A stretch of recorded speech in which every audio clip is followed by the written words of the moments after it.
Salam. Kami sampaikan selamat pagi. Selamat kita mengikuti ibadah perayaan Natal City Blessing pada pagi hari ini. Saya dapat tema dari gembala kita. Tema Natal kita hari ini makna Natal dan perubahan hidup. Ini luar biasa saudara-saudara ya. Sangat menarik untuk kita renungkan hari ini. Untuk itu mari kita fokus ke depan. Ya, jadi antusias. Amen. Ya, jadi kita itu dengan Tuhan itu harus ABC. A-nya itu akrab dengan Tuhan, B-nya itu bertumbuh dalam Tuhan, C-nya itu cemerlang memuliakan Tuhan. Jadi kita harus ABC dengan Tuhan. Katakan amin. Nah saudara-saudara, nih saya menyampaikan selamat hari Natal 25 Desember 2023 dan selamat menyongsong tahun yang baru 1 Januari 2024. Ini saya kenal pendeta ini.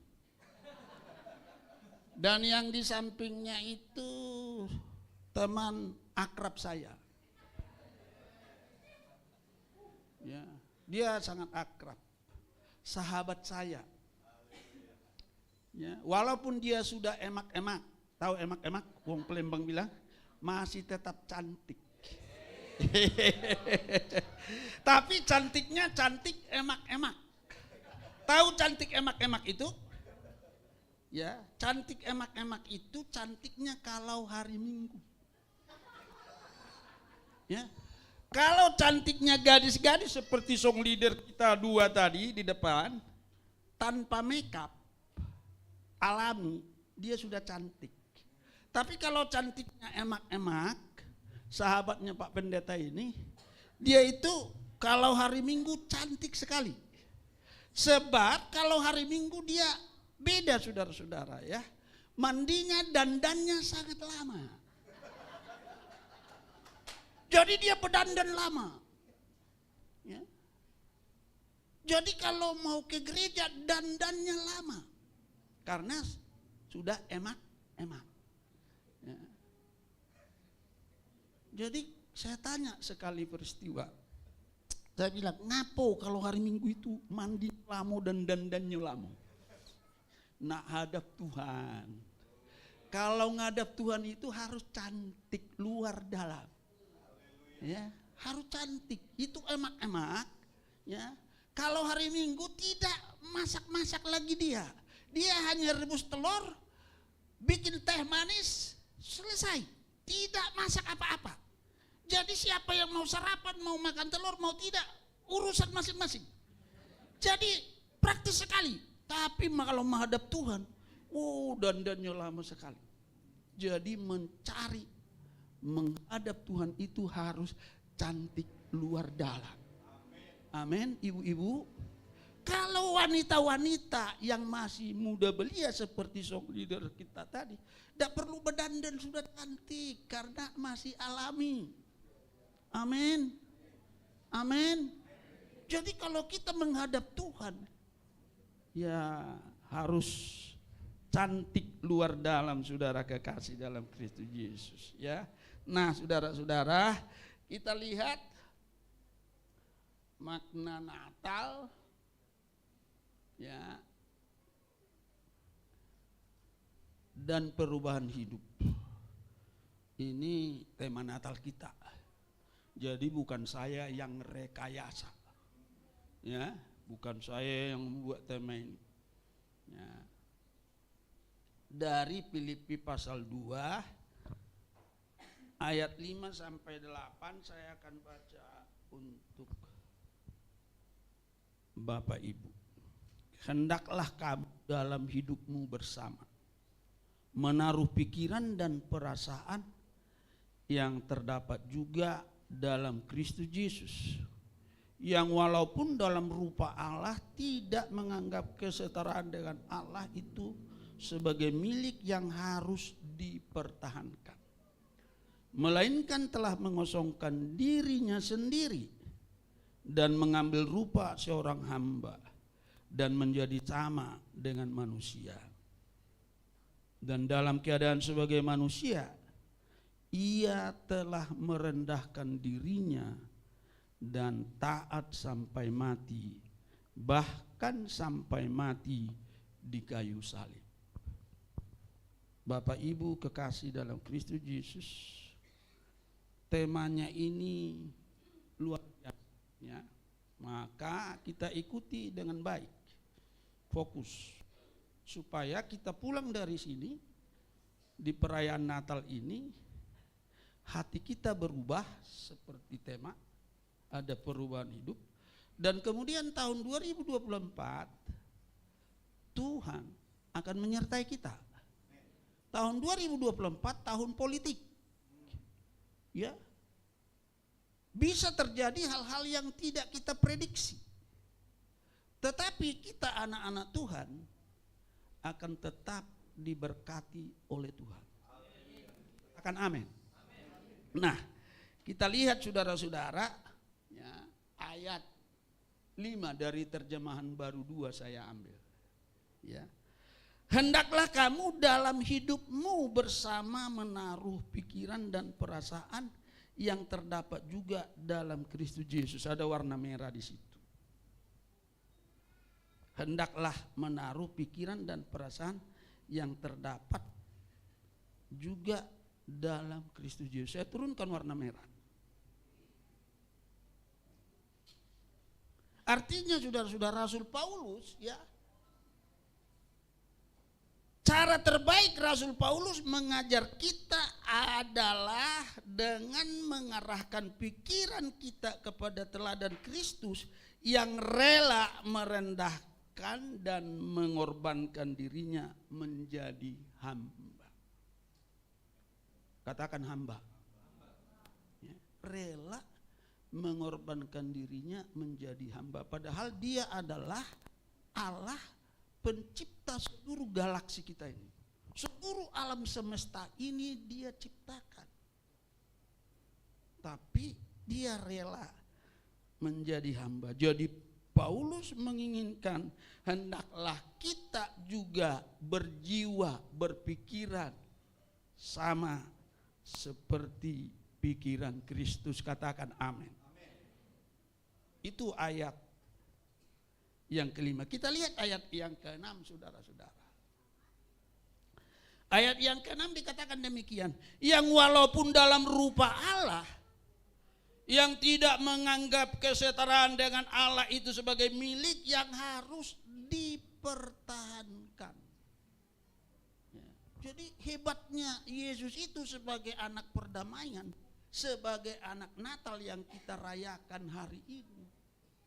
Dia walaupun saudara, dia adalah Allah sendiri, itu tidak dia pertahankan demi keselamatan bagi dunia dan termasuk kita Bapak Ibu. Kita turunkan warna merah, walaupun dalam rupa. Sekalipun di dalam keadaannya sebelum berinkarnasi, ya.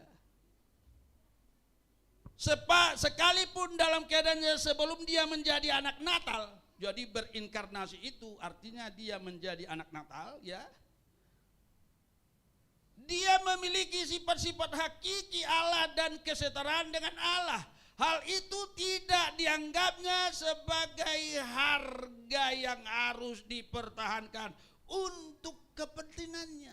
Jadi bagi Yesus itu sebagai anak perdamaian, sebagai anak inkarnasi, sebagai anak Natal, dia tidak mempertahankan kemuliaannya. Dia lepaskan itu, dia tinggalkan itu supaya kita diselamatkan. Ini menarik saudara-saudara. Ya. Di dalam ayat 6 dan 7 rupa ini menunjukkan suatu ungkapan permanen tentang sifat-sifat hakiki dari Allah itu sendiri. Ada dikatakan rupa, dalam rupa, dalam rupa. Jadi dia memiliki sifat-sifat Allah yang hakiki, tetapi hal itu Bapak Ibu tidak dia pertahankan untuk keselamatan kita umat manusia.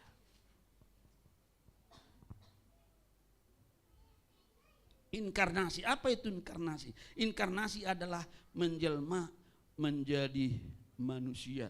Itulah di dalam Yohanes 1 ayat 1 ayat 14, Kolose 1 15 16 17. Itulah Allah kita menjadi anak Natal yang kita rayakan hari ini. Saat dia berinkarnasi, itulah Natal bagi kita, katakan amin. Jadi sebenarnya apa makna Natal itu, Bapak Ibu kekasih dalam Kristus Yesus? Kita harus mengerti makna Natal itu. Kita lihat saudara-saudara, makna Natal itu adalah lahirnya seorang putra yang dinamai Yesus yang menyelamatkan dunia dari dosa. Jadi Natal itu bagi saya adalah Matius 1 ayat 21 dikatakan demikian. Ia akan melahirkan anak laki-laki dan engkau akan menamakan dia Yesus, karena dialah yang akan menyelamatkan umatnya dari dosa-dosa mereka. Jadi Natal itu Yesus datang menyelamatkan saya. Yesus datang menyelamatkan saudara. Itulah makna Natal. Jadi kalau Yesus datang menjadi anak perdamaian, menjadi anak Natal untuk menyelamatkan kita, bagaimana respon timbal balik kita? Kita harus menghargai karya Allah yang begitu besar atas dunia ini. Jadi kita harus menghargai pemberian Allah yang tidak ternilai itu, saudara. Keselamatan yang diberikan kepada kita, pengampunan dosa yang diberikan kepada kita. Kalau dia sudah mengampuni dosa kita, mari antusiaslah kita mengiring dan melayani Tuhan. Ya. Mengiring dan melayani Tuhan, antusias saudara-saudara. Ya. Jadi Natal itu adalah Yesus lahir untuk mengampuni dosa-dosa saya. Perhatian saudara-saudara. Ya. Saya katakan tanpa Natal, ya, tidak ada salib. Tanpa Natal tidak ada salib. Jadi itu sebabnya kita sebagai orang percaya rayakan Natal itu lebih daripada segala sesuatu. Jadi kita harus merayakan Natal itu lebih meriah daripada perayaan-perayaan yang lain. Karena tanpa dia berinkarnasi, tanpa Natal, tidak ada salib. Tidak ada Paskah. Halo? Tanpa salib, ya, tidak ada kematian. Katakan amin. Kalau dia tidak lahir, tidak ada salib. Kalau tidak ada salib, tidak ada kematian. Tanpa kematian tidak ada kebangkitan. Jadi sumbernya dari mana? Dari Natal. Jadi kalau ada pendeta berkata, oh Natal tidak perlu kita rayakan ramai-ramai, saya katakan selalu dimanapun berada, Natal itu adalah sumber segala sesuatu di mana kita diselamatkan. Jadi kita harus rayakan dengan happy, dengan gembira, dengan sukacita. Ya, yang tidak boleh pesta pora. Amin. Rayakan Natal itu dengan baik, sambut dengan baik. Ya. Ada pendeta bilang, oh tidak perlu merayakan Natal, tidak ada disuruh di dalam Alkitab. Berarti dia tidak ngerti firman Tuhan. Tidak baca firman Tuhan, dia lahir untuk menyelamatkan dosa kita. Itulah Natal. Jadi kalau dia menyelamatkan dosa kita, ya kita bersukacitalah. Halo? Oh, ini penting saudara-saudara. Kita harus bersukacita. Kita rayakan Natal itu. Tahun depan kita merayakan lebih baik lagi dari sekarang.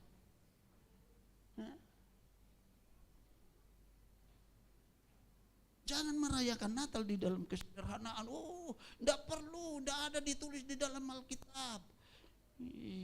Saya bilang, ngerti tidak dia ini firman Tuhan. Kita tidak boleh nambah, tidak boleh ngurangi firman Tuhan. Amin. Ya. Tanpa Natal tidak ada salib. Tanpa salib tidak ada kematian. Tanpa kematian tidak ada kebangkitan. Kalau saudara lanjutkan, tanpa kebangkitan tidak akan naik ke surga. Tanpa dia naik kembali ke surga, dia tidak akan datang kembali menjemput saudara. Tapi itu diawali dari Natal. Jadi makna Natal itulah Bapak Ibu kekasih dalam Kristus Yesus. Katakan amin. Ya.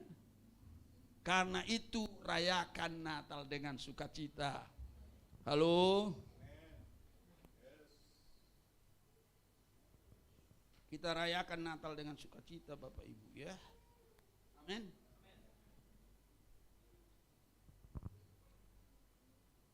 Jangan merayakan Natal dengan biasa-biasa. Ya. Berdandan pada saat merayakan Natal. Ya. Emak-emak pakai lipstik, pakai dandanan yang cantik. Kalau kita cantik luar dalamnya, tak kalah engkau masuk di gereja, Tuhan cubit pipimu, cantik nian putri saya ini katanya. Ya. Kalau Tuhan cubit saudara di pintu gereja karena saudara berdandan luar dalam cantik, hatimu cantik, penampilanmu baik. Bukan hanya suamimu yang melihat engkau cantik pada saat mau merayakan Natal, tapi Tuhan pun kalau engkau masuk di pintu gereja, dia cubit pipimu. Enak kan? Nah, itu. Jadi mari kita rayakan, jangan biasa-biasa saudara-saudara. Amin. Kita beri yang terbaik saat Natal seperti yang dilakukan orang Majus. Tidak ada amin. Kita beri yang terbaik seperti yang dilakukan oleh orang Majus pada bulan Desember. Selama 31 hari saudara harus memberi yang terbaik di bulan Desember itu. Cukup engkau meminta kepada Tuhan dari Januari sampai November. Di bulan Desember engkau mengucap syukur, memberi yang terbaik kepada Tuhan. Seperti orang Majus memberi untuk Tuhan. Amin. Jangan biasa-biasa persembahanmu waktu bulan Desember. Supaya bulan Januari usaha suamimu diberkati Tuhan. Halo? Ya. Pelayanan suamimu diberkati oleh Tuhan. Apa persembahan orang Majus? Ini yang kuning ini. Tahu kalau kuning itu apa itu? Emas. Kemenyaan mur. Ya kan? Yeah. Saya mau tanya dulu. Ya. Ya, siapa yang mau saya tanya? Pak Alpian ada? Tidak hadir hari ini. Kemana dia? Nah, saya mau tanya dulu. Pak Perlindungan, mana Pak Perlindungan? Saya mau tanya Pak. Sudah berapa tahun menjadi orang Kristen? Hah? Sejak lahir. Apakah Pak Parulian pada bulan Desember? Parulian ya, Perlindungan.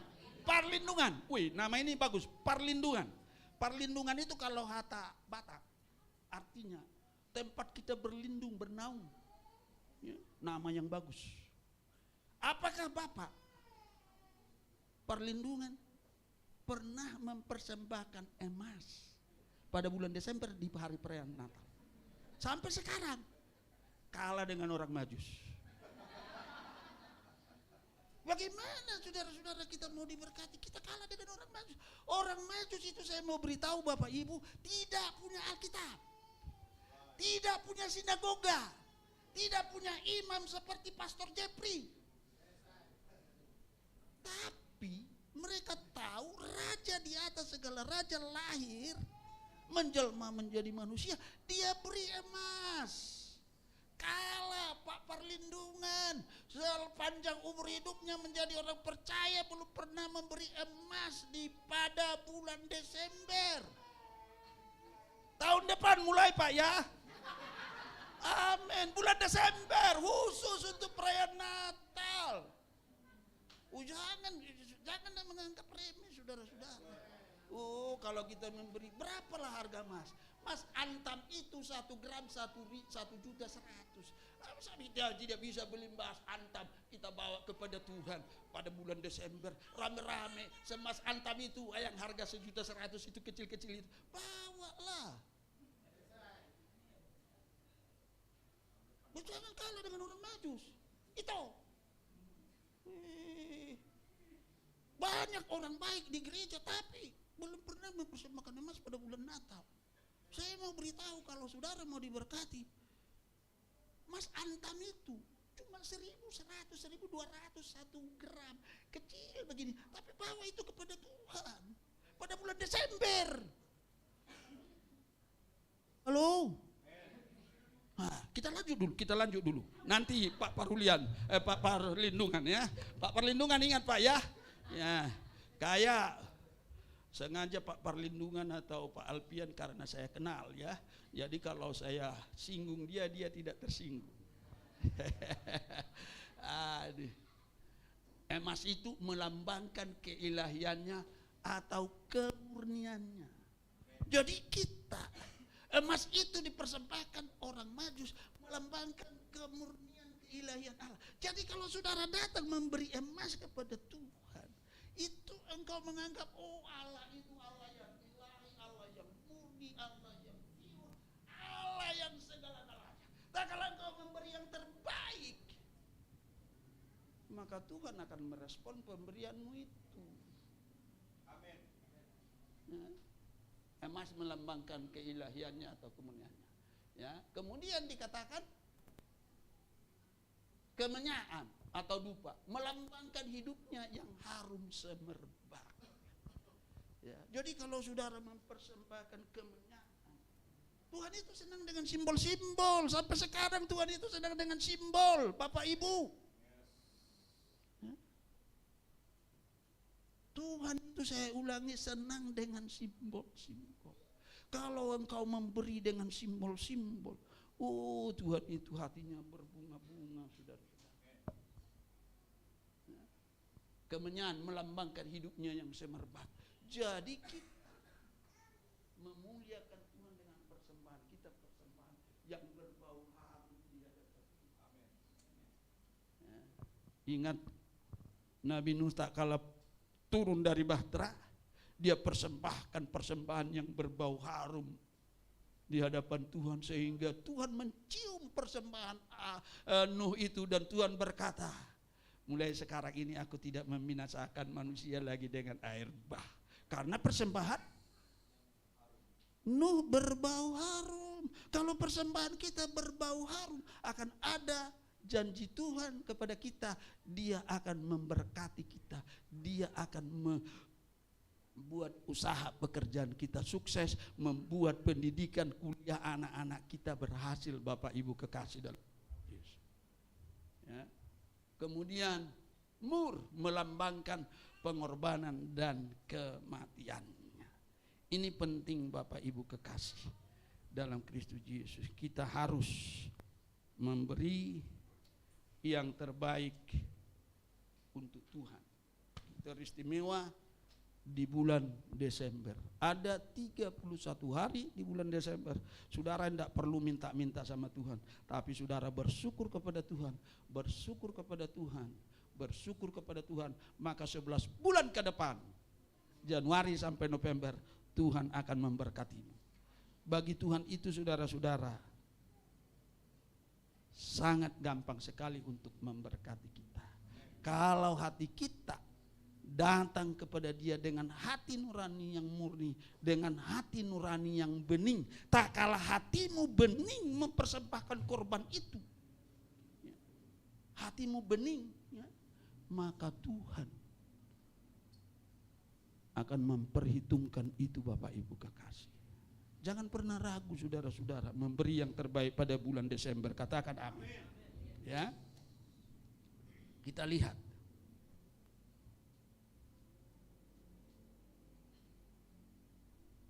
Yang menerima persembahan emas, kemenyan, dan mur dari orang Majusi itu siapa? Yesus? No. Yang menerima persembahan dari orang Majus itu Yesus? Tidak. Yang menerima persembahan itu, saudara-saudara, adalah yang menerima persembahan dari tamu-tamu asing itu adalah orang tua Yesus. Katakan amin. Jadi persembahanmu di hari Natal itu yang menerima adalah Bapa rohanimu. Katakan amin. Yang terbaik yang kau beri, itulah memberi untuk Tuhan. Sudah pernah tak Pak Krisnan pas hari Minggu sudah habis ibadah, langsung satu keluarga diajak Pak Gembala kita makan siang di restoran? Sering ya? Nah itu makanya Bapak diberkati. Gembalamu itu ya, ajak makan di restoran. Nggak usah ajak yang lain-lain, cukup keluarga gembalamu sama keluarga makan pada bulan Desember. Jadi 31 hari bulan Desember itu ibu gembala tidak perlu masak, gantian tiap hari. Amin. Karena semua jemaat mengucap syukur. Jadi kalau belum dilakukan itu belum jemaat yang dewasa rohani. Saya mau beritahu ini supaya berkatnya turun atas kita loh ya. Amin. Ya. Ya, bukan titipan ini, tapi saya khotbahkan ini. Saya khotbahkan ini di gereja kami. Makanya kalau bulan Desember itu saudara-saudara, ya saya banyak menolak karena ada bisa tiga ngundang. Ya yang kita terima kan hanya satu. Yang kita terima itu hanya satu. 3 mengundang, 2 harus kita tolak. Kalau di bulan Desember loh Pak ya. Kalau di bulan lain no problem.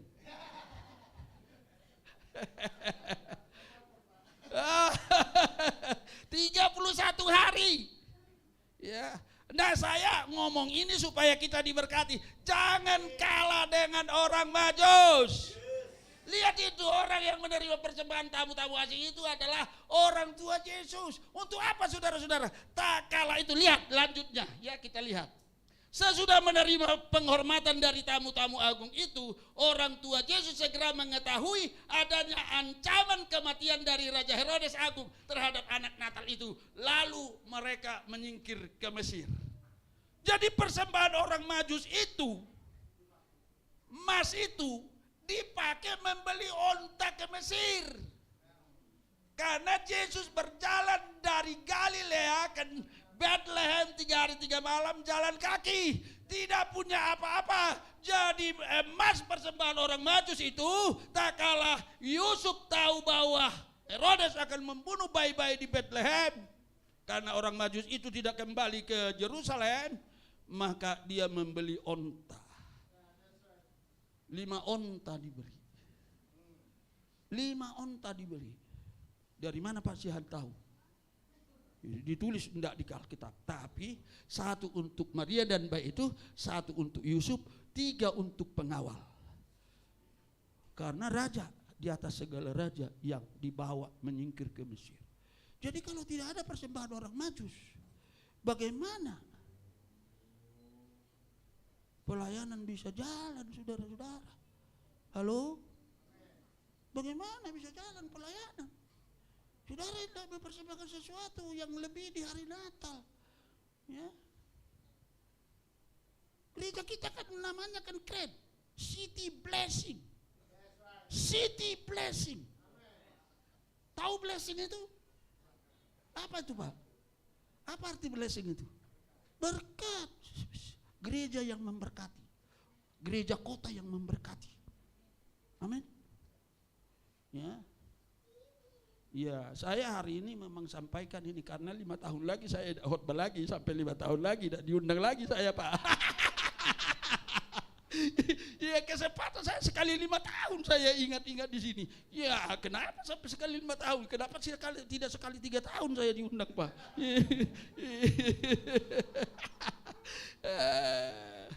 Sekali 5 tahun. Ya kalau saya masih panjang umur, saya sudah 73 tahun sekarang. Kalau saya 5 tahun lagi, 78. Ya masih hidup dah saya. Ya tidak sempat lagi saya berkhotbah. Maka hari ini saya khotbahkanlah semuanya yang terakhir, saudara-saudara. Jadi kita harus bertumbuh. ABC dengan Tuhan. Ya. ABC dengan Tuhan. Akrab dengan Tuhan. Bertumbuh dalam Tuhan. Cemerlang memuliakan Tuhan. Kalau kita cemerlang, tidak ada yang tidak beres, saudara-saudara, semua beres. Ya, lihat, ya, menyingkir ke Mesir. Matius 2:13-15 itu tidak usah kita baca. Ya, kita lanjut ayat 7 dan 8. Ya, itu makna Natal, perubahan hidup sekarang. Ya, setelah kita mengerti makna Natal, kita harus ada berubah hidup kita. Tidak boleh biasa-biasa, amang baru, nam baru. Ya, jangan biasa-biasa. Ya, harus ada perubahan hidup. Dikatakan begini. Melainkan telah mengosongkan dirinya sendiri dan mengambil rupa seorang hamba dan menjadi sama dengan manusia. Dalam keadaan sebagai manusia, ia telah merendahkan dirinya dan taat sampai mati, bahkan sampai mati di kayu salib.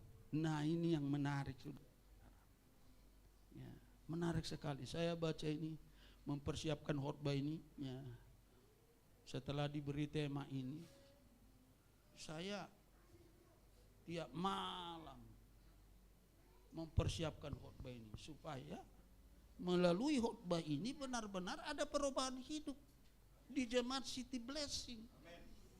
Jadi bukan hanya biasa-biasa, tahun depan seperti ini, tahun depan seperti itu, tidak ada perubahan. Jadi dipersiapkan dengan baik, saudara-saudara. Nah kita lihat, warna merah saya turunkan, melainkan telah mengosongkan dirinya. Artinya saudara-saudara, bukan dimaksud sebagai kiasan, yaitu bahwa Yesus membuang semua sifat-sifat ilahinya, tetapi sebuah ungkapan yang jelas tentang penyangkalan dirinya yang mutlak. Jadi betul-betul dia menyangkali dirinya, meninggalkan kemuliaannya, segala eksistensinya dia lepaskan, saudara-saudara. Dia menjadi hamba sama seperti kita. Dia kosongkan dirinya menjadi hamba, saudara-saudara. Menjadi hamba, kita tidak lagi ada dalam diri kita. Jadi menjadi hamba itu artinya saya tidak ada lagi dalam diri saya. Itulah hamba. Jadi kealahan itu waktu dia mati tidak ada lagi dalam dirinya, tapi dia hanya di dalam kemanusiaan. Jadi hamba, kosong, saudara-saudara. Ya perhatikan, ya, merendahkan dirinya dan taat sampai mati. Tindakan merendahkan diri secara sukarela tidak berhenti pada inkarnasi saja, tetapi berlanjut sampai kepada kedalaman-kedalaman yang mematikan, yaitu mati di kayu salib. Padahal mati di kayu salib itu budaya Yunani, budaya Yahudi adalah orang-orang yang terkutuk. Di dalam Galatia, mati di atas kayu salib sama dengan orang-orang yang terkutuk. Itulah dia mengosongkan dirinya, menghampakan dirinya, Bapak Ibu kekasih. Jadi kalau Yesus sampai melakukan seperti itu, mari kita respon terhadap kasih karunia itu, saudara-saudara kekasih dalam Kristus Yesus. Attention, perhatian. Ia telah mengosongkan dan merendahkan dirinya. Dia telah mengesampingkan segala hak dan kepentingan pribadinya untuk memastikan kesejahteraan orang lain. Dia sampai nihilo, saudara-saudara. Orang Latin bilang dia sampai nihilo, nihil. dia sampai nol, nihil. Itulah hebatnya Tuhan kita itu. Ya. Kalau sampai Tuhan kita sehebat itu, dia pencipta alam semesta ini, dia rela jadi nihilo. Wow, saya katakan hebat. Kenapa kita tidak percaya dia dengan sungguh-sungguh? Ya. Katakan amin. Katakan haleluya. Amin. Kalau dia sampai nihilo, kita pun harus siap menjadi sama seperti Kristus. Karakter kita, paradigma kita, mindset kita, pola pikir kita harus berubah, saudara-saudara. Itulah perubahan hidup Bapak Ibu kekasih dalam Kristus Yesus. Ya, ingat, ya, ingat adegan selanjutnya yang dilakukan Yesus ini lebih menarik lagi. Mengenai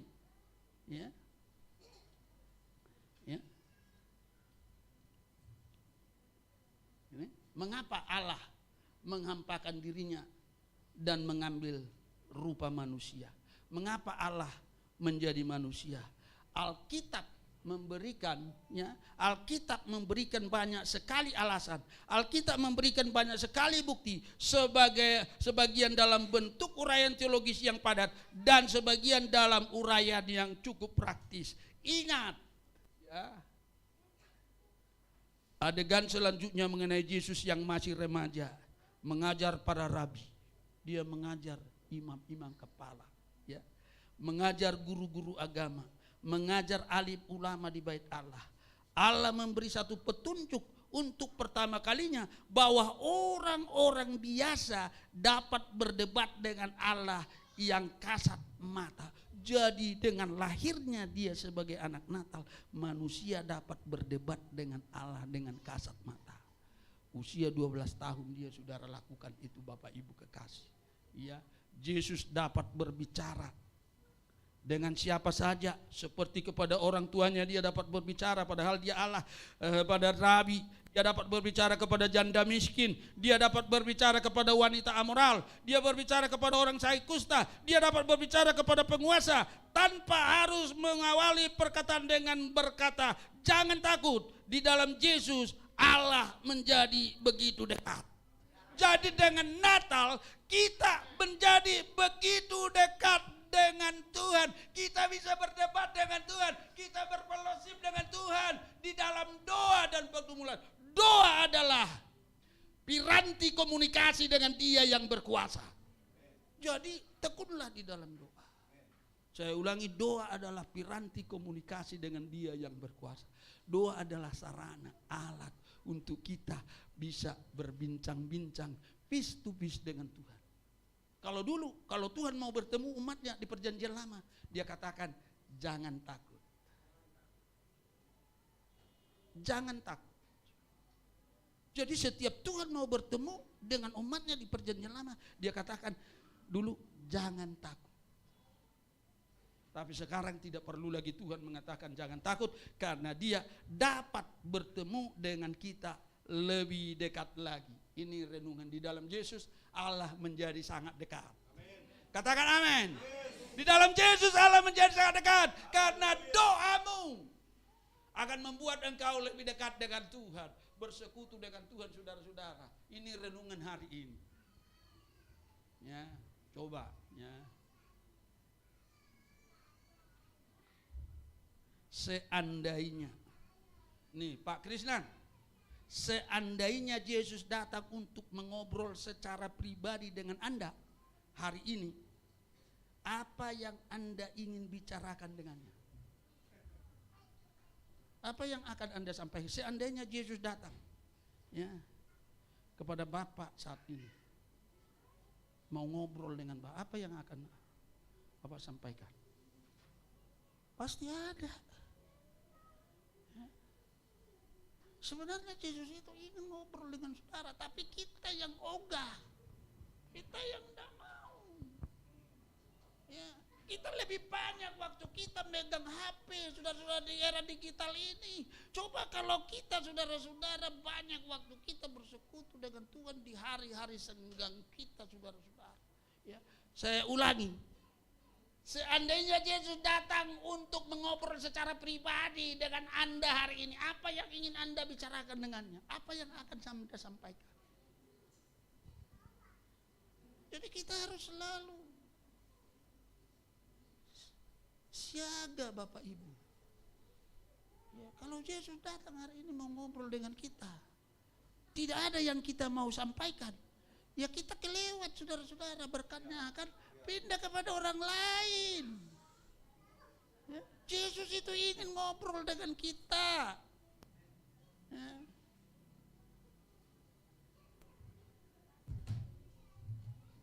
Seandainya Yesus datang mau ngobrol dengan saya hari ini, dia beritahu saya datang nanti ke Duta Mas, klaster Akasia, pendeta Siahaan. Saya sudah siapkan permohonan saya. Permohonan saya akan saya katakan begini, Tuhan, saya sudah 73 tahun, kalau boleh saya 86 tahun baru Tuhan angkat. Tapi kalau mati jangan sakit dulu. Lagi tidur, angkatlah. Itu akan saya sampaikan sama Tuhan seandainya Tuhan datang hari ini kepada saya. Kalau boleh Tuhan 86 tahun jadilah. Tapi waktu mati jangan sakit. Amin. Oh, bisa jadi, saudara-saudara, kalau Tuhan mau. Amin, saudara-saudara. Lihatlah, akrab dengan Tuhan itu akrab, saudara-saudara. Tak kala kita akrab dengan Tuhan, maka hal-hal yang tidak pernah terpikirkan oleh nalar kita akan terjadi di tengah-tengah keluarga kita, di tengah-tengah usaha kita, di tengah-tengah pendidikan kuliah anak-anak kita, menjadi anak-anak yang berhasil. Tuhan itu Tuhan segalanya kok, maha kuat, maha hebat, maha dahsyat, maha luar biasa, saudara-saudara. Ya. Yesus adalah Allah sendiri yang menjadi manusia. Bagaimana dengan kita, saudara-saudara? Ya, mari kita lanjut. Kita harus berubah seperti tema khotbah kita hari ini. Ada perubahan. Jangan biasa-biasa. Ya. Jadi jemaat itu tidak boleh biasa-biasa. Ada perubahan hidup, bukan fisik, berubah dari daging menjadi roh, bukan. Kita tidak bisa menjadi daging menjadi roh, tetapi yang bisa roh menjadi daging, itulah Allah kita. Tapi yang berubah adalah, saudara-saudara, di hari Natal ini dan seterusnya, pola pikir kita. Katakan pola pikir. Jadi pola pikir kita ini harus berubah. Gaya hidup kita. Hari Minggu berdandan dengan lebih lama untuk menghadap Tuhan. Persiapkan lebih baik supaya wajahmu cantik, ibu-ibu, emak-emak. Ya. Suamimu senang, Tuhan juga senang. Engkau pasti dicubitnya di pintu gerbang gereja. Kalau sampai Tuhan cubit engkau di pintu gerbang gereja, besok engkau lihat suamimu usahanya diberkati Tuhan, pelayanannya diberkati Tuhan. Tidak ada yang mustahil. Yang penting kita luar dalam, bukan hanya oh hati saya baik, oh hati saya murni, hati saya bening. Belum tentu. Yang menilai itu adalah Tuhan. Ya. Tapi kalau hatimu luar dalam baik, cantik, saudara-saudara, maka pola pikirmu pun akan berubah, gaya hidupmu berubah. Katakan amin. Akal budi kita berubah. Ya, akal budi kita ini perlu berubah. Halo, saudara-saudaraku dari Papua, ya, akal budi kita ini perlu berubah. Karena kalau akal budi kita ini berubah, Alkitab katakan bisa kita mengikuti alur pikiran Tuhan. Wih, hebat sekali kan? Wow, saya katakan hebat. Bisa mengikuti alur pikiran Tuhan. Mari kita lihat, ya. Tak kalah pola pikir kita berubah, gaya hidup kita berubah, akal budi kita, mindset kita berubah, tidak lagi duniawi. Maka saudara-saudara, kita akan diberkati Tuhan. Mengapa akal budi kita harus berubah? Ini pertanyaannya, saudara-saudara. Seperti tema kita. Maksudnya supaya standar hidup kita sama dengan standar Yesus. Katakan amin. Tak kalah standar hidupmu sama dengan standar hidupnya Yesus, maka saudara-saudara, yang kelihatan adalah Yesus di dalam hidupmu. Engkau tidak kelihatan lagi. Yang dilihat orang adalah kemuliaan Tuhan yang ada pada dirimu. Suatu ketika saudara-saudara kekasih dalam Kristus Yesus, kami melayani di Jambi. Sebelum kita tutup dengan ayat kunci. Tinggal ayat kunci ini sudah, tapi saya beri kesaksian. Ya. Melayani di Jambi, KKR 3 hari. Hari ketiga, tinggal malam ini terakhir, kami pergi jalan. Ya. Di Jambi itu ada mie pangsit yang paling enak, terhebat di dunia. Mie pangsit terhebat di dunia, di pasar. Dekat Sungai Batanghari. Toko begitu. Masaknya gini-gini. Jadi enak sekali. Jadi saya bilang begini, ini tentang kemuliaan. Ya. Kita jalan. Ada 2 kilo lah. Dah jalan ke pasar, sudah itu ke mie yang kemarin makan mie lagi. 3 hari di sana, 3 hari makan mie di situ, sarapan pagi. Saking enaknya, saya katakan mie terhebat di dunia, nomor 1. Ya kalau penggemar mie tahu mie enak atau mie tidak enak, pasti itu. Ya kalau biasa makan mie-nya, apalagi orang yang biasa makan mie pangsit. Jadi setelah selesai makan mie, kami ke pasar. Jadi Ibu Marta ini lihat jeruk. Bagus sekali. Yang jual jeruk ini berkerudung. Ya, jadi beli. Berapa 1 kilo? Sekian. Ya, timbanglah 2 kilo. Nah, waktu timbang 2 kilo, ya kita kan pakai celana pendek, pakai kaos. Datanglah ibu-ibu inang-inang jualan di situ, jual pasar pagi itu. Dia bilang begini, "Oh Pak Pendeta, amang yang khotbah tadi pagi, tadi semalam ya. Saya dengar firman Tuhan. Saya ini." Dia bilang, "Buruah inang." Cerita lah kan, cerita ya. Cerita. Dia ikut KKR. Hari pertama, hari kedua. Jualan di situ. Ya, mau lihat ya Amang. Terima kasih. Jadi waktu mau bayar Ibu Marta ini, ya, penjual jeruk ini bilang begini, "Bu, enggak usah bayar. Enggak usah bayar, 2 kilo jeruk yang terbaik. Ya, jeruk dari Brastagi, tempatnya Ibu Gembala kita. Dari Tanah Karo. 2 kilo, tidak usah bayar," katanya. Enggak Bu, ya, kami membayar. Saya bilang, saya mau bayar. Enggak. Kenapa tidak bisa bayar? Kenapa tidak boleh bayar? Enggak, tadi waktu jalan dengan Bapak Ibu ini, wajahnya bercahaya seperti malaikat. Jadi di mana kita berada ada perubahan hidup, katakan amin. Jadi karena wajahnya bercahaya seperti malaikat, gratis 2 kilo jeruk dari Brastagi. Saya sudah pulang, saya bawa itu. Coba tadi 5 kilo engkau beli.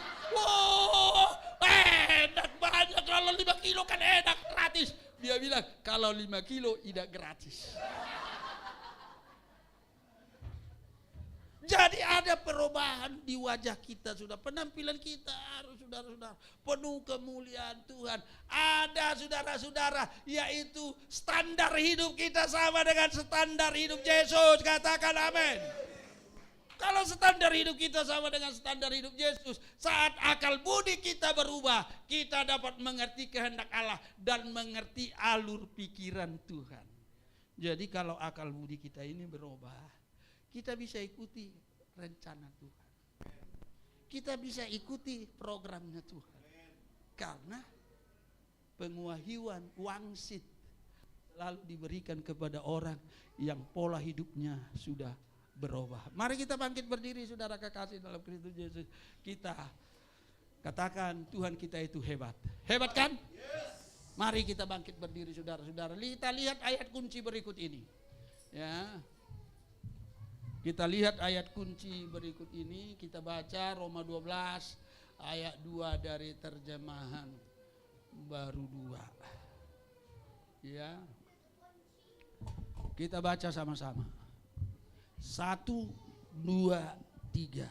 Janganlah menjadi serupa dengan dunia ini, tetapi berubahlah oleh pembaruan budimu, sehingga kamu dapat membedakan mana kehendak Allah, apa yang baik, yang berkenan kepadanya, dan sempurna. Jadi kalau paradigma kita, mindset kita, pola pikir kita berubah, kita bisa mengikuti alur pikiran Tuhan. Kita tundukkan kepala. Terima kasih Tuhan buat kebenaran firman-Mu yang singkat pada perayaan Natal City Blessing Church pada siang hari ini. Kiranya firman-Mu akan memotivasi kami 2024 dan seterusnya. Kami berubah dan berubah dan berubah. Sehingga kami dapat mengikuti alur pikiran Tuhan. Memberkati seluruh jemaat-Mu yang mengikuti ibadah hari ini. Memberkati Bapak Gembala kami, memberkati keluarganya, memberkati semuanya. Di dalam nama Tuhan Yesus kami bersyukur kepadamu. Kami mau menyembah Tuhan. Dalam nama Tuhan Yesus kami sudah berdoa dan mengucap syukur. Haleluya. Amin. Saya serahkan kepada Song.